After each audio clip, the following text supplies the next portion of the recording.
எசக்கி எப்படியும் கோர்ட்ல நகைய திருடலன்னு நிரூபிப்பாங்கா. அப்படி நிரூபிச்சிட்டான்னா எசக்கி காயத்ரி கூட சேர்ந்து வாழ அனுமதிக்கணும். அப்படி இல்லைன்னா நீங்க எந்த முடிவு வேணா எடுத்துக்கங்க. சரி, நீ சொன்ன மாதிரி எசக்கி நகையை எடுக்கலன்னு ஆதாரத்தோட நிரூபிச்சிட்டானா நீ சொல்றத நான் ஏத்துக்கிறேன்.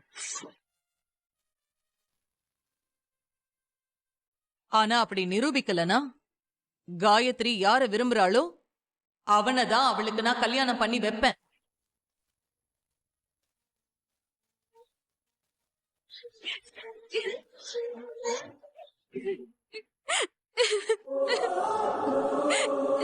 அழாத.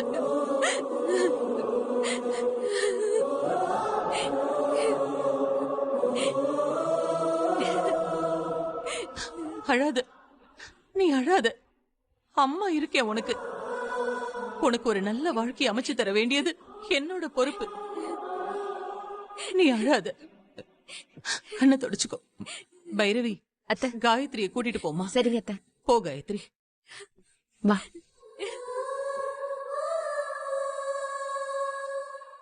அம்மா, நீ எடுத்திருக்கிற முடிவுதாம்மா சரி. விருப்பமே இல்லாத ஒருத்தனோட வாழ்ந்து தினம் தினம் சாகிறதுக்கு அவ விரும்பினவனோட சேர்த்து வச்சிருவோமா.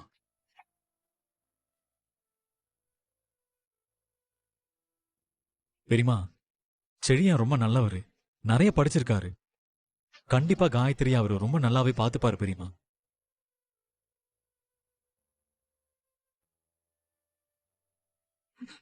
அக்கா, கொஞ்சம் பொறுமையா இருங்கக்கா. எசக்கி நிச்சயமா நகைய திருடலன்னு நிரூபிப்பாங்கா. அவன் நிரூபிக்கிற வரைக்கும் அவனுக்கு கொஞ்சம் அவகாசம் கொடுங்க. அவசரப்பட்டு எந்த முடிவும் எடுத்துடாதீங்க. மகா, உன் கூட பிறந்ததால எசக்கி ரொம்ப நல்லவன்னு நீ நம்புற. ஆனா நீ நினைக்கிற மாதிரி எசக்கி நல்லவன் இல்ல. அவனால நகைய திருடலன்னு நிரூபிக்க முடியாது. காலத்துக்கும் அவன் ஜெயில தான் இருக்க போறான்.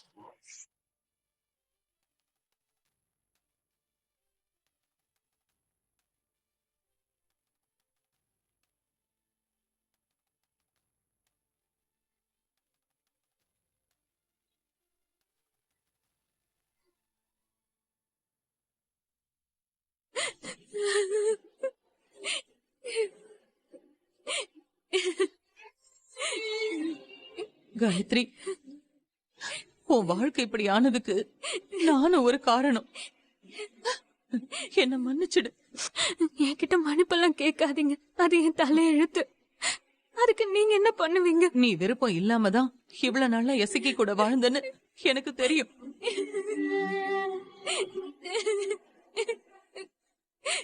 இனிமேலும் நீ கஷ்டப்பட்டு அவன் கூட சேர்ந்து வாழ வேண்டாம். நீ நல்லா யோசிச்சு ஒரு முடிவை சொல்லு. மகா அவ தம்பி மேல இருக்கிற நம்பிக்கையில அப்படி பேசுறா.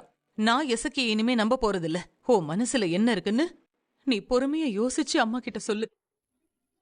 அத நான் கண்டிப்பா நிறைவேற்றி வைப்பேன்.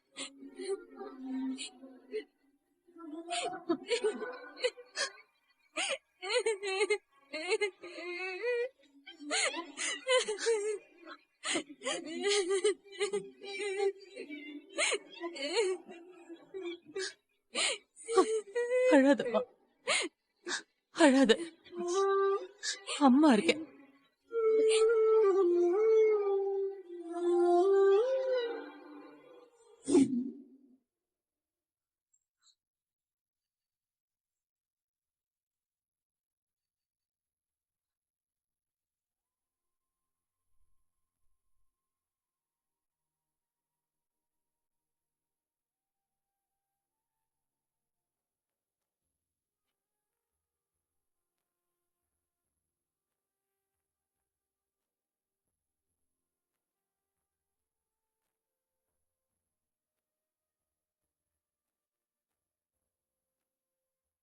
சிந்து,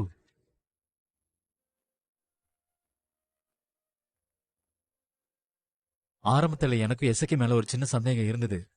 அதனால்தான் அந்த பத்தரை கூட்டிட்டு வந்து எசக்கியை காட்டி இவனான அடையாளம் காட்ட சொன்னேன். ஆனா அந்த பத்தர் எசக்கியை காட்டி கொடுக்கல. அதனால எனக்கு எசக்கி மேல இருந்த சந்தேகம் போயிடுச்சு. பட் நீ ரொம்ப கிளவரா எசக்கி தான் திருடினாங்கிறத ஆதாரத்தோட நிரூபிச்சிட்ட. உண்மையிலேயே நீ ரொம்ப புத்திசாலித்தனமா இந்த வேலையை செஞ்சிருக்க. இல்லைன்னா கடைசி வரைக்கும் இந்த மாதிரி ஒரு விஷயத்தை எசக்கி தான் செஞ்சிருக்கான்னு கண்டுபிடிச்சிருக்கவே முடியாது. நீ இப்ப மட்டும் எசக்கே கண்டுபிடிக்கலன்னு வையேன், நாளைக்கு இதை விட பெரிய விஷயத்துல உன்னை சிக்க வச்சிருப்பான். நீ சொல்றது வாஸ்தவந்தே டாக்டர். நான் இந்த வீட்ல இருக்கிறது எசக்கிக்கு பிடிக்கல. அதனாலதான் இப்படி ஒரு வேலையை செஞ்சிருக்கா. ஏன் சிந்து, எசக்கி மட்டும்தான் இந்த திருட்டுல சம்பந்தப்பட்டிருப்பான்னு நீ நினைக்கிறியா? ஐயோ, டாக்டருக்கு மகாத்த மேல சந்தேகம் வந்துருச்சுன்னு நினைக்கிறேன். அவங்க சொல்லிதே எசக்கி பண்ணாகன்னு தெரிஞ்சதுன்னா தேவையில்லாம அம்மா மகனுக்குள்ள பிரச்சனை வந்துரும். சிந்து, என்ன யோசிக்கிற? ஒன்னும் இல்ல டாக்டரே, எசக்கி மட்டும்தான் இதுல சம்பந்தப்பட்டிருப்பாக. இதுக்கு பின்னாடி வேற யாரும் இருக்கிற மாதிரி எனக்கு தெரியல. இல்ல சிந்து, எனக்கு என்னமோ எசக்கி மட்டும் தனியா இந்த வேலையை செஞ்சிருக்க மாட்டான்னு தோணுது. இல்ல டாக்டரே, அப்படியெல்லாம் ஒன்னும் இல்ல. எசக்கிதே என் மேல இருக்கிற கோவத்துல என்ன பழி வாங்குறதுக்காக இப்படி ஒரு காரியத்தை பண்ணிருக்கா. அதுக்குதே அவங்களுக்கு தண்டனை கொடுத்தாச்சுல்ல. இப்போ என்னோட கவலையெல்லாம் காயத்ரிய நினைச்சுதே. கல்யாணமாகி கொஞ்ச நாள்லயே இப்படி ஆயிடுச்சே. காயத்ரி எசக்கியோட சந்தோஷமா வாழ்றான்னு நீ நினைக்கிறியா? அவளுக்கு இந்த கல்யாணத்துல விருப்பம் இல்லைன்னு எனக்கு தெரியும். என்ன பண்றது? அன்னபூர்ணி அத்தைக்காக அவ இந்த வாழ்க்கையை ஏத்துக்கிட்டான்னு எனக்கு தோணுது. சிந்து, காயத்ரி எசக்கியை இன்னும் ஏத்துக்கல. பெரியம்மாவுக்காக தான் அவ இத்தனை நாள் அவன் கூட சேர்ந்து இருந்திருக்கா. என்னைக்கு இவன் இந்த திருட்டு விஷயத்துல மாட்டானோ, இனிமே காயத்ரி அவனை ஏத்துக்கவே மாட்டான். எங்க பெரியம்மாவும் அந்த எசக்கியை ஏத்துக்க மாட்டாங்க. அப்போ காயத்ரி எத்தனை நாளைக்கு இப்படி தனியாவே இருக்க முடியும் டாக்டர்? அதான் எனக்கும் தெரியல சிந்து. ஆனா காயத்ரி கண்டிப்பா எசக்கிய மன்னிக்க மாட்டா. அவனை ஏத்துக்கவும் மாட்டா. அவ வாழ்க்கை எப்படி இருக்கணுங்கிறத அவ தான் முடிவு பண்ணணும். டாக்டரே, காயத்ரி அவளுக்கு நிச்சயம் பண்ண செடியனத்தே நேசிச்சா. ஆனா கடைசி நேரத்துல அவங்கள யாரோ கடத்திட்டு போனதுனால எசக்கிய கல்யாணம் பண்ற மாதிரி ஆயிருச்சு. அந்த செழியனையே மறுபடியும் காயத்ரிக்கு கல்யாணம் பண்ணி வைக்கலாமா டாக்டரே? அதுக்கு பெரியம்மா சம்மதிக்கணும்ல. எப்படியும் எசக்கிய அன்னபூர்ணி அத்தை மருமகனா ஏத்துக்க மாட்டாக. அப்படி இருக்கும்போது நீ ஏன் அன்னபூர்ணி அத்தை கிட்ட பேசக்கூடாது? சரி, கொஞ்ச நாள் போட்டும். காயத்ரி இந்த பிரச்சனையில இருந்து முழுசா வெளியில வரட்டும். அதுக்கப்புறம் காயத்ரி மனசுல என்ன இருக்குன்னு கேட்டுட்டு அப்புறமா பெரியம்மா கிட்ட இது சம்பந்தமா பேசலாம். சரி டாக்டர். கெட்டதுலயும் ஒரு நல்லது நடக்கும்னு சொல்வாங்கல்ல, அது மாதிரி காயத்ரிக்கு நல்லது நடந்தா எனக்கும் சந்தோஷந்தே.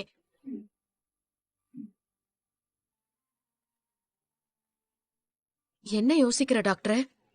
இல்ல சிந்து, திருடு போன கோயில் நகையை கண்டுபிடிச்சு கோயில் நிர்வாகத்துக்கிட்ட ஒப்படைச்சதுக்கு அப்புறமும் எனக்கு மனசு நிம்மதி இல்லாம தான் இருந்துச்சு.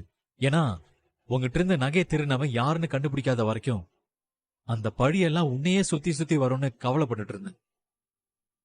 உங்ககிட்ட இருந்து நகையை திருநவனை எப்படியாவது கண்டுபிடிச்சே ஆகணும்னு யாருக்கும் தெரியாம நான் முயற்சி பண்ணிட்டு தான் இருந்தேன்.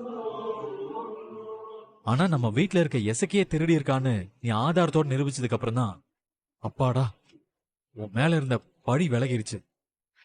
அதுக்கப்புறம் தான் எனக்கு நிம்மதியே வந்துச்சு. பெரியம்மா உங்ககிட்ட மன்னிப்பு கேட்டாங்க பாரு, அங்கதான் அவங்களோட பெருந்தன்மையை நீ கவனிக்கணும். ஆமா, அவங்க எவ்வளவு பெரிய ஆளு. அவங்கெல்லாம் என்கிட்ட மன்னிப்பு கேட்கணும்னு என்ன இருக்கு? ஆனா அவங்க என்கிட்ட மன்னிப்பு கேட்டாக பாரு, அங்கதே அவங்க நிக்கிறாக. கண்டிப்பா அன்னபூர்ணி அத்தை நான் செஞ்ச தப்ப மன்னிச்சு என்னைய மருமகளா ஏத்துக்கிட்டேன்னு கூடிய சீக்கிரமே சொல்வாக. பாக்கலாம். ஆனா அதுக்கு முன்னாடி நீ வேற எந்த பிரச்சனையிலயும் சிக்காம இருக்கணும் சிந்து. இல்லன்னு வையேன், அந்த பிரச்சனையை வச்சே உன்னை இந்த வீட்டை விட்டு வெளியே அனுப்பிடுவாங்க. இனிமேதான் நீ ரொம்ப கவனமா இருக்கணும். சரி டாக்டர்.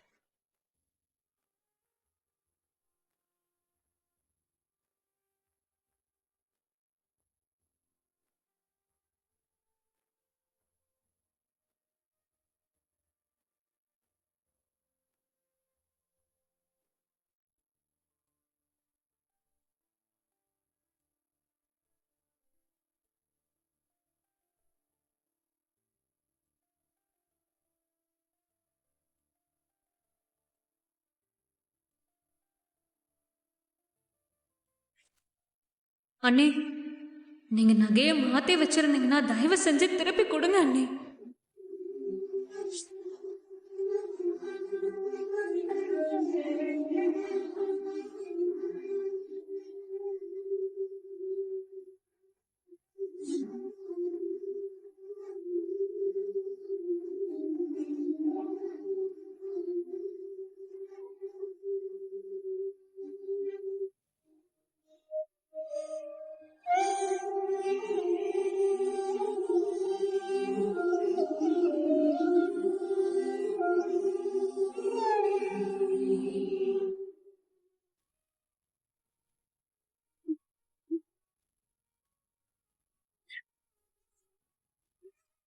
காயத்ரி,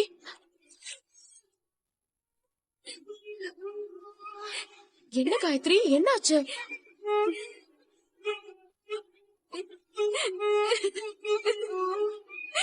காயத்ரி, அழாத காயத்ரி. ஐயோ, அழாத. ஏன் அழுதுட்டு இருக்க? என்ன மன்னிச்சிடுங்க அண்ணி. நீங்க தான் நகையை திருடினீங்கன்னு நான் கூட உங்க மேல சந்தேகப்பட்டுட்டேன். கோயில்ல அத்தனை பேர் முன்னாடி நான் உங்க மேல கோவப்பட்டேன். அது எவ்வளவு பெரிய தப்புன்னு இப்பதான் புரியுது. என்ன மன்னிச்சிடுங்க அண்ணி. இசைக்கு இப்படி பண்ணுவான்னு நான் சத்தியமா நினைச்சு கூட பார்க்கல. உன்னை நினைக்கும் போதுதான் எனக்கும் கஷ்டமா இருக்கு காயத்ரி.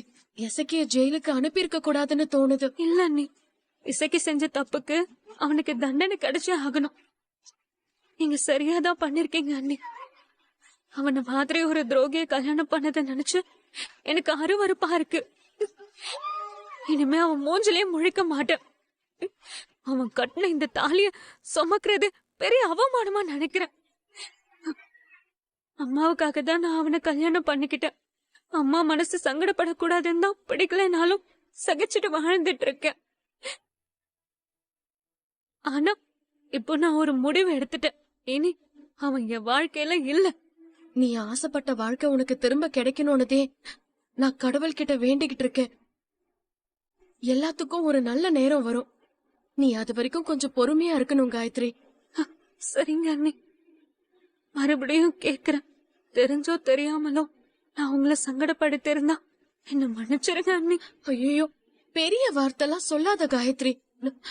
உன் இடத்துல வேற யார் இருந்திருந்தாலும் அப்படிதான் பேசிருப்பா. தயவு செஞ்சு இந்த மாதிரி நீ என்கிட்ட மன்னிப்பெல்லாம் கேட்க கூடாது, சரியா? சரிங்க அண்ணி.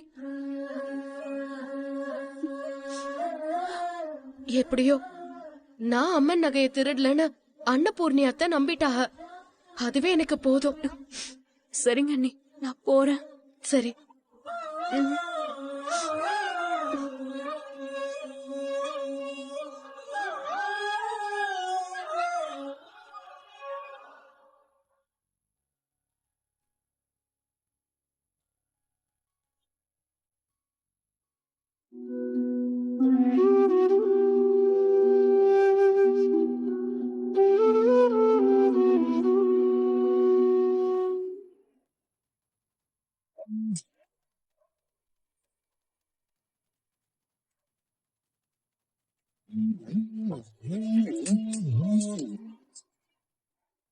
காயத்ரி, தெரிஞ்சோ தெரியாமலோ எசக்கி இப்படி ஒரு தப்பு பண்ணிட்டான்.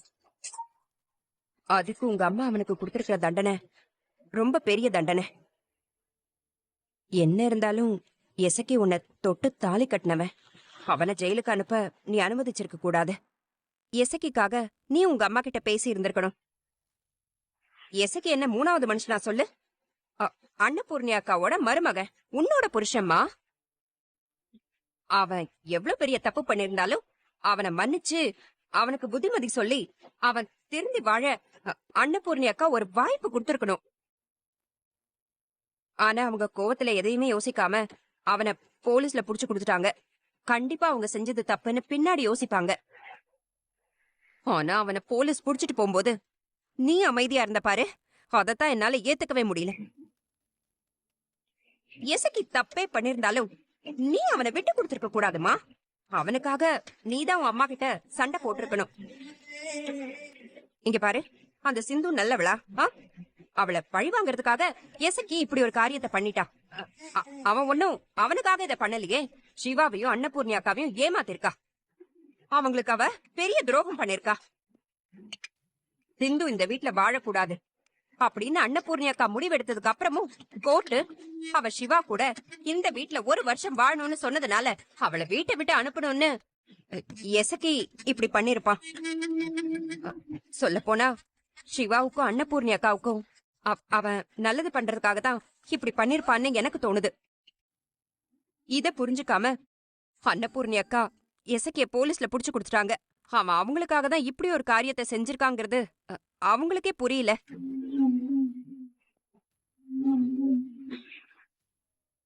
காயத்ரி, நான் சொல்றது உனக்கு புரியும்னு நினைக்கிறேன். இங்க பாரு, நீதான் எப்படியாவது அன்னபூர்ணி அக்கா கிட்ட சொல்லி புரிய வைக்கணும். எசக்கிய எப்படியாவது ஜெயில இருந்து நீதான் வெளியே கொண்டு வரணும். கல்யாணம் ஆகி இன்னும் 6 மாசம் கூட ஆகல. அவன் ஜெயிலையும் நீ இங்கேயும் இருந்தா நல்லாவா இருக்கும்? அவன்தான் தெரியாம இப்படி ஒரு தப்பு பண்ணிட்டான். எப்படியாவது நீ உங்க அம்மா கிட்ட பேசி எசக்கிய ஜாமீன்ல எடுக்க சொல்லுமா. அவன் ஜெயில இருக்கிறது நம்ம குடும்பத்துக்கு தாமா அசிங்கம்.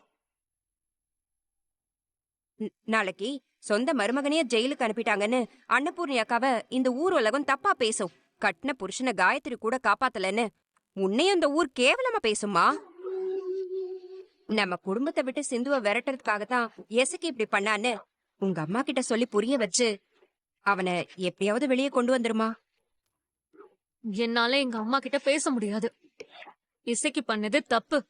அதுக்கான தண்டனைய அவன் அனுபவிச்சுதான் ஆகணும். என்னம்மா நீயே இப்படி சொல்ற? எசக்கி உன்னோட புருஷமா? அவனை போய் எப்படி நீ இப்படி விட்டு கொடுத்து பேசுற? சாகுற வரைக்கும் உன் கூட வரப்போறது அவன் மட்டும்தான். அப்பா அம்மாவோ கூட பிறந்தவங்களோ யாரும் வரமாட்டாங்க. புருஷன் பொண்டாட்டி உறவுங்கிறது நாளைக்கு உனக்கு ஒரு பிரச்சனைன்னா அவன் நிக்கணும், அவனுக்கு ஒரு பிரச்சனைனா நீ நிக்கணும். அதை விட்டுட்டு அவன் ஜெயிலே இருக்கட்டும்னு நீ சொல்றது கொஞ்சம் கூட சரியில்லம்மா. அந்த நகையெல்லாம் எங்க அம்மா அம்மனுக்காக செஞ்ச நகை. அம்மனுக்காக செஞ்ச நகைய இசைக்கு திருடி இருக்கான். அவனை எப்படி மன்னிக்க சொல்றீங்க? செஞ்ச தப்புக்கு அவன் ஜெயில தான் இருக்கணும். அதுதான் சரி. உங்க அம்மா தான் புரியாம பேசிட்டு இருக்காங்கன்னா நீ அவங்களுக்கும் மேல இருக்க. இங்க பாரு, நான் சொல்றது வேணா உனக்கு தப்பா தெரியலாம். ஆனா